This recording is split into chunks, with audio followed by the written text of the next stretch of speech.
As a sustainable artist and upcycle designer, I'm always on the hunt for new ways to use up my fabric scraps. And over the last couple of weeks, the internet, my friends, did not disappoint. I was introduced to a new to me technique, a Japanese technique called Kinusaiga. Now, this technique actually originated in the 80s, so it's a pretty new craft. Originally, it was used to take those scraps that they had that they didn't want to waste, the beautiful silks that they have, and they would create these mosaic designs and tuck the fabric and create these beautiful pieces of art. These days, most folks are using something like this foam core. Also, you can use smaller foam core like this, double-sided tape, fabric scraps, and a blunt instrument to push it down. That's really it. Barrier to entry for this craft is very small, and you can make your pieces as complicated or as simple as you'd like. So let me show you some examples of what I've done already with the Kinusaiga. So the first piece that I did was actually super complicated, and I would really recommend starting with something a little bit easier, but it's me. And of course, with my ADHD brain, it said, nope, I'm just gonna dive right in with the most complicated piece possible. So I started with this. This is my Jimothy the Raccoon art, and I just transferred it onto the styrofoam piece. And as you can tell, there are a lot of little teeny tiny pieces on here.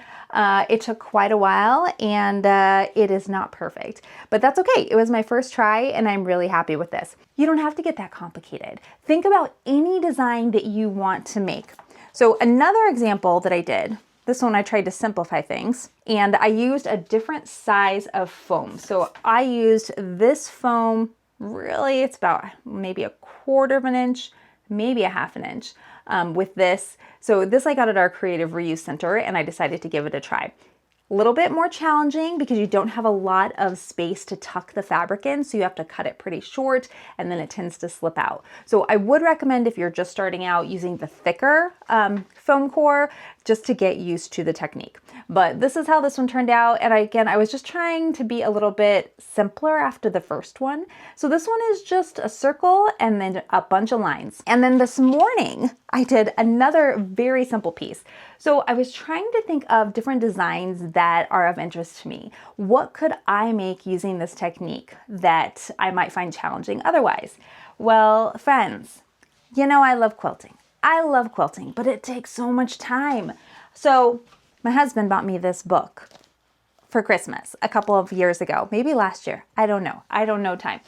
But in here, there are a ton of really cool quilt blocks that I've just never had the time or patience to make.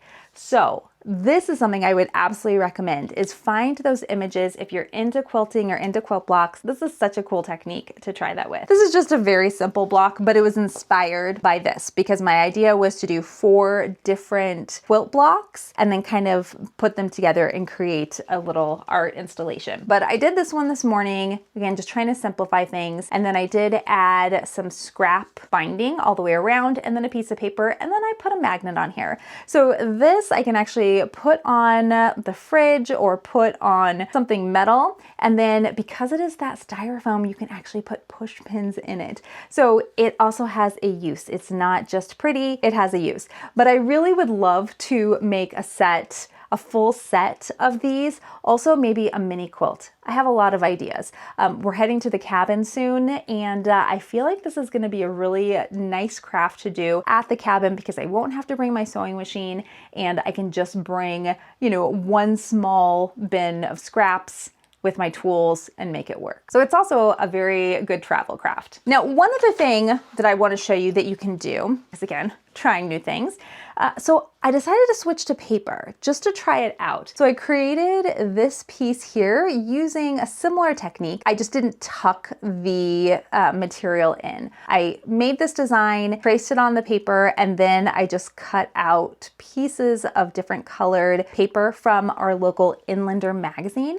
This is an art piece here about the resiliency of Spokane right now during our fires. So you can also do something with paper. And as I mentioned, you can get as complicated or as simple as you'd like. What I'm gonna attempt to do today is another Jimothy piece. Yes, I know I'm a glutton for punishment, but I have this frame Okay, so it's this big right here.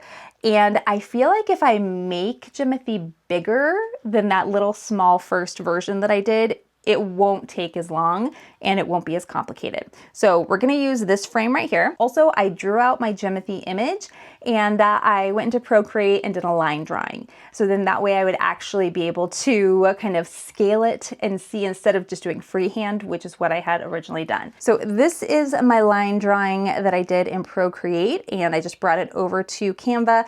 The reason I do it this way is because if I try to trace this using my iPad, my fingers get on it, it moves all over, it changes sizes. This is just easier for me. So here I can just take my tracing paper and pop it right on the screen and then trace it from here. You also could just print this. So it is something, if you come up with a design, you can print it, or I showed you the quilting book. You could also just take tracing paper over a design and then use that as well.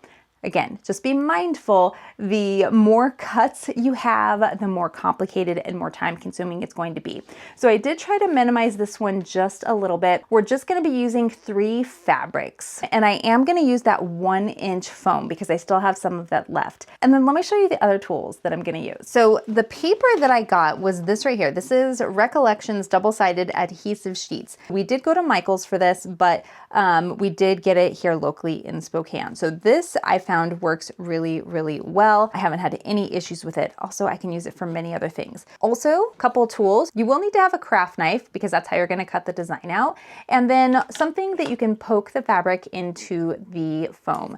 So in this case, I have an awl that I find works super well, and then also a seam ripper. So these two I've been using pretty regularly. And then just a small pair of little scissors so you can cut off the extra fabric. And honestly, that is it. I have this other idea that I'm gonna do, but not with this big one. Imagine you could take one of these, hot glue it to the back of here, and then just pop this on top of your outlet, and you have just this little piece of art. But I think that we are just gonna go with the wooden frame today. By the way, this was repurposed. This had some vinyl inspirational quote on it, and I just cut that off so I can use this for my own project.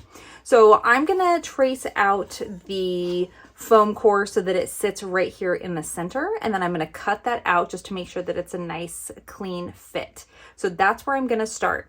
Then I'm gonna trace my image. Again, you could print out your image, whatever works best for you, but I'm gonna trace mine out. I already have it on the computer and I can resize it so that I can make sure it fits exactly where I want it to. And then we will apply the double-sided tape. This piece right here is not sticky, when we're not gonna expose the sticky just yet. And then we're going to tape this on here. Now what we're gonna do is this is where we're going to take our craft knife right here. And we're gonna use this to trace out all the way around our initial pattern. Now, eventually you're gonna wanna go pretty deep into the styrofoam. That way you have enough space to tuck in the fabric. This first pass that I do though, this is really just going to be getting the shape. But you do wanna ensure that you're cutting through this layer, right? We want to cut through the adhesive, so make sure you go all the way down to get to the foam. You'll also find that curves are going to be a challenge, especially when you're first starting. So now I'm going to go back and get the detailed pieces. Once everything is traced out, you can remove your sheet. So now what you're going to see is when you pull up each of these little sticky areas. So maybe we'll start with this little tiny circle here because it's really small. So I'm going to start by going around this little small piece first, just making sure it is the depth that I want it so I can get fabric in there. Perfect. And then I'm gonna grab a piece of white. First thing I'm gonna do though, I'm gonna go wash my hands. So I have just this little tiny piece of white scrap that I have. Again, this is why this project is amazing, because you can use it with the smallest pieces. So you just wanna make sure that you have enough that goes all the way around so you can tuck it in, and then we'll cut off the extra. Something else you can do is you can actually pull off, this is the top piece. It's no longer sticky, the sticky's on here. You can take this and then just cut around this to get a pretty accurate shape. You may still have to trim some off, but I find that this actually, especially with the bigger pieces, works really, really well so you don't have too much extra. So we are going to go ahead and place this on. Now it is gonna have this green hue because this fabric is actually not really thick. So I might change my fabric choice. In fact, I'm going to. So this is the fabric that I'm going to be using for the body. Again, it gives it some texture, but I'm just going to flip it over to the lighter side. There we go. Now we don't see a lot of that green. All right, so then what we're going to start doing is slowly going into the hole that's already existing. So you're gently going around. In this case, it's a circle. So you can even start with your finger, and you're just really trying to get the shape of it before we push anything in. It'll also let you see how much fabric you have left over. So as you start picking, you might see that you have too much fabric. But this is also why having a larger, thicker piece is going to come in handy. So I'm just going to trim off some of this extra as well, just to make it go in just a little bit easier. And you're using the back of the seam ripper. It's more of just like leverage to poke it into the foam. So there's the first piece. It's not all the way down perfectly, but I'm going to come back and do another piece over here. So let's do an easier piece. So let's do this piece right here. So this one, once again, we're going to take our fabric, and I'm going to use this as like my template. Okay, then we're going to come up here, place our piece, make sure that it's flat before you start tucking it in.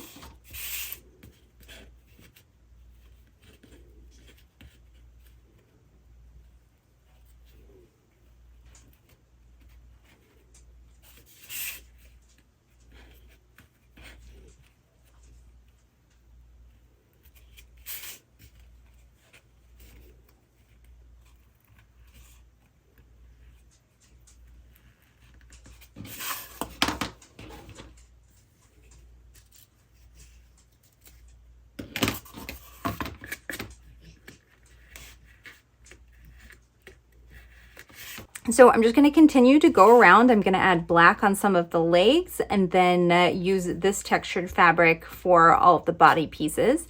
For the eye, to finish it off, because it's such a small area, I don't want to do another piece of fabric right here, so I'll probably find a small button and hot glue it on, or I may just take a black piece of fabric and also maybe just use double-sided tape on here. Since this is going to be in a frame, I can just put some fray check around it or something like that. So I'm going to continue to finish out my Jimothy, and then I'll meet you back here when I'm ready to do the background and show you how I do that. Now I have all of the primary pieces of Jimothy done, and now I just need to do the background. So with this one, I think I'm just going to do a solid piece right here.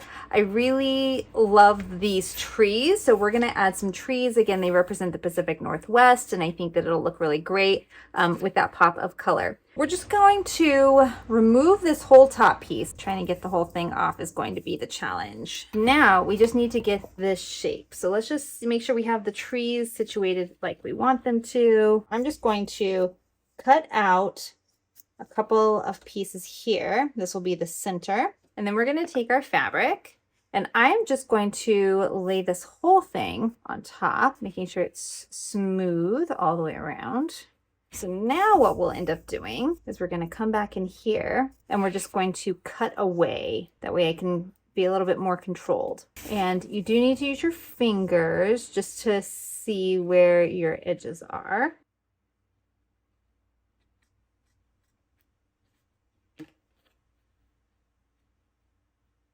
And I wanted to show you, if you make a mistake, how easy it is to fix, because that's one of the things that sometimes prevents me from trying new crafts, is I'm afraid to make a mistake and ruin what I'm working on. Well, right here, you'll see that this little corner right here has an additional piece, and that's because when I cut it, I cut too far in. So essentially I just cut the shape and then put another piece of fabric there. Here, it's doing the same thing. I kind of cut too much away. So what I'm going to end up doing is just cutting out probably a triangle right here. In fact, I'll show you. Let me finish getting this pushed in. We'll take a lint brush to this when we're done. So right here, it's a little bit messed up. It's just this little triangle right here. So what I'll do is I will just create a little shape and take this piece of the fabric off. It doesn't have to be big, just big enough to work with. Okay, so I just created a bigger space, but what I need to do is I now need to go back and use my tool cut a piece so we can tuck this in. So we're going to tuck this piece in, just like we've been doing. This piece is here, right? So now I just need a piece to fit here. I'll just put that there. So really no worries that you're going to mess up, because you're always going to be able to fix pretty much anything when you're working on this craft. And there we go. All right, so last thing that we need to do is we need to finish the eyeball, put it in our frame, and then we'll be done. So I just used a piece of this green fabric to give it a little bit more dimension, and then I used a permanent adhesive spray just to keep it in place so it won't fray, it won't come off. I also took a piece of wool thread and I just poked it into this hole just to define the smile just a little bit more. So now we are going to take our frame and we are going to push it in like this. Gosh, this turned out so cute. So the one thing I will say about this technique is that once you start, you're probably never gonna stop. It's 5 o'clock. I could have kept going all night, but here is how our Jimothy turned out. I am really impressed with this one. Let me know if you want this line drawing, if anyone's interested. I'm happy to share. And the only thing I'm going to do, I'm not going to do it tonight, but I am going to just finish the back really nicely and add a hanger on the back so then it can hang on the wall. So let us know if you're inspired to try this technique, and if so, what do you have in mind? I already mentioned I'm going to do a whole collection of quilt blocks, among many other things. I don't even know. Let me know. You inspire me. And until next time, everyone, see ya!